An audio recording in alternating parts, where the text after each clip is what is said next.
hindi na po papayagang makapaglaro sa Philippine Basketball Association o PBA at sa iba pang mga professional league, mga kababayan. Pagkatapos po ito, no, nung nangyaring pamamaril doon sa nakaalitan nila doon sa basketball court, mga bossing, nako po. Tataka naman tayo dito kay Jan Amores. Halos kumpleto na ang kanyang buhay. Professional basketball player. Alam niyo ho, mga kababayan, kapag po isang Pinoy, ang talagang pangarap po natin maging isang maging isang basketball player po Ang makapasok po sa Philippine Basketball Association, mga kababayan. Halos karamihan tayo simula bata. Pangarap po natin 'yan. Ano? Tataka naman tayo dito, pumapatol pa doon sa mga nakakaalitan at humahantong pa sa pambebengbeng ho. Ano ba yung talagang balita dito? Sabi dito, breaking, OBP's friend. Kaibigan daw po ng kaibigan daw po ng Office of the Vice President. Friend, no? OBP's friends, John Amores, terminated, no? Banned in PBA due to the shooting incident. Nako, mukhang malulungkot po yung mga kaibigan ni John Amores diyan po sa Office of the Vice President, mga kababayan. Tapos, siyempre naka-post po ito sa Facebook, mga bossing. Bumasa na din po tayo ng comment at meron tayong isang nakitang komento, mga kababayan, na pupukaw sa damdamin po ni John Amores, mga bossing. Mag may magme-meltdown na naman. Ibang klase din ho ito, mga kababayan. Sabi ni Gloria Navarro, may magme-meltdown na naman. Naku, may magagalit na naman, may mag-iiyakan na naman, ay nako. Para ho sa akin, mga kababayan, pinagbigyan na din kasi ng ilang beses ito no, si John Amores ho, no? Una, nung college pa lang ho siya, grabe na yung ginawa. Nanuntok ng habol, talagang what week ho no? Talagang talagang hindi na maaalis yata sa kanya yung pagiging bad boy sa loob ng basketball court. Kaya lang mas pinatunayan niya po ito, mga kababayan, pati ho sa labas ng basketball court. Although, sa nakita nating insidente noon ang nangyari, mga bossing, nakita nating insidente, binubuyo siya, no? Umiiwas na sila pero binubuyo pa, inabangan pa.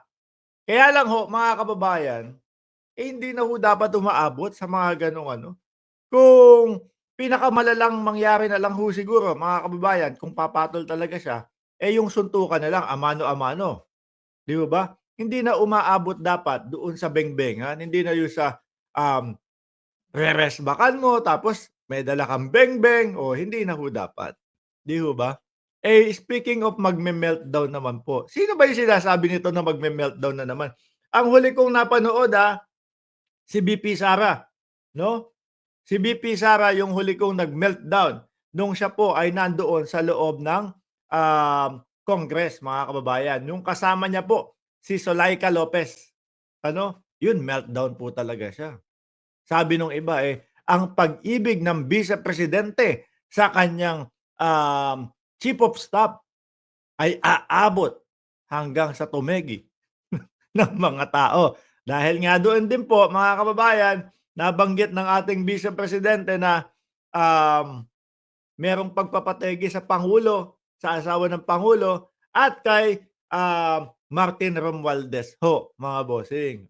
Baka dito kaya. Kasi minsan na pong ipinagtanggol ng ng Vice Presidente, mga boss, no? Minsan na pong nasabi ng Vice Presidente na bigyan ng pagkakataon, which is, yun naman ho ang nangyari. Mando! Naku po.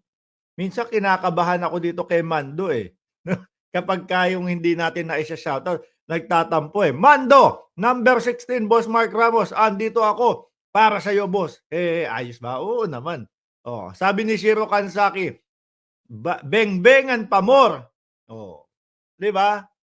Anyway, mga kababayan, naisingit ko lang naman ho yan dahil natuwa ako dito sa mga comment section isa lang yung kinuha natin, 'no? Pero ayun nga, madaming nagsasabi, meron daw relasyon ang Vice Presidente at saka itong si Jan Amores. Tayo naman po, hindi naman po tayo pumapatol do'n sa mga gano'ng tsismis, 'no? Hindi tayo kagaya nung mga kampo nila Maharlika, hindi tayo kagaya nung kampo nung mga DDS na yung tipo bang kahit ganitong kasimple, kahit napakaliit na butas kapagka nagkaroon sila ng pagkakataon o ng tsansa na bigyan ng kulay yung mga ganyan para lang masiraan ang ating gobyerno, ginagawa ho nila. Hindi naman ho tayo gano'n mga bossing. Tayo, katuwaan lang para sa atin itong mga comment, yung pagbabasa at yung pagba-vlog ng mga ganito. Comment naman ho nila yan.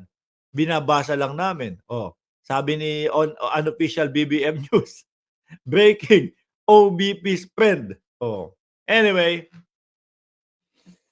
dumako ho tayo mga kababayan doon sa ating mga tatalakayin sa araw na ito. Dito nga po, mga bossing, unahin natin alin ba yun? Eto. Eto po malamang magiging issue na naman po sa kanila yan, 'no?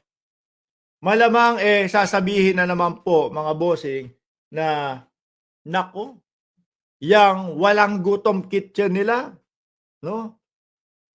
Itinataon 'yan sa eleksyon. Yang walang gutom kitchen na 'yan, isa din 'yan sa tinatawag na kumbaga pagbili ng boto ng taong bayan. Minsan na pong nasabi ng Vice Presidente na yung mga AKAP-AIKS, 'no, yung mga pagtulong po sa ating mga kapwa Pilipino, kumbaga pagbili po ng boto, mga kababayan.